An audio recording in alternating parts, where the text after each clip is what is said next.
بسم الله الرحمن الرحيم. السلام عليكم ورحمة الله وبركاته. عيد ونكسن. waxaan ugu hambalyeeynaa dhammaan ummadda Soomaaliyeed meel kasta ay joogaan munaasabadan barakeysan ee Ciid Fitriga. Allah waxaan ka baryaynaa inuu naga aqbalo soonkan iyo cibaadadii wanaagsanayd ee aynu gudanay intii lagu jiray bishii barakeysnayd ee Ramadaan. Munaasabadan farxadda leh ee Ciid Fitriga waxaan ku boorinaynaa muwaadin kasta oo Soomaaliyeed inuu gacan ka geysto farxad gelinta dadkeena tabaalaysan ka shaqeynta danta guud oo amnigu ugu horeeyo midnimada iyo wadajirka kuwaas oo dhamaantood tiirar u ah waajibaadka diinta Islaamka.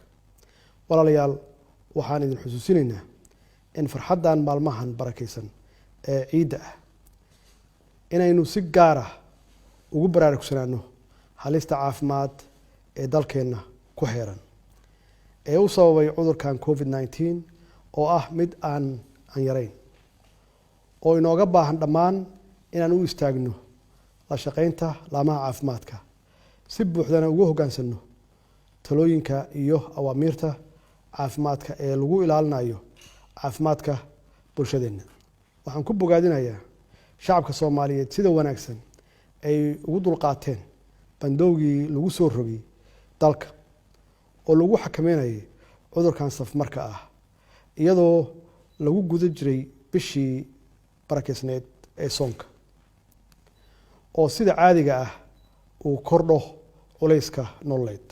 munaasabadan ciida ah waxaan si gaar ah aan rabaa inaan ugu hambalyeeyo ciidamadeena qalabka sida ee geesiyaasha ah oo har iyo habeenba u taagan difaaca dadka iyo dalka anigoo ku bogaadinaya dadaalka muuqda ay ku dardargeliyeen amniga iyo nabadeynta ama nabadgelyada intii lagu jiray ama lagu guda jiray bishii barakeysnayd.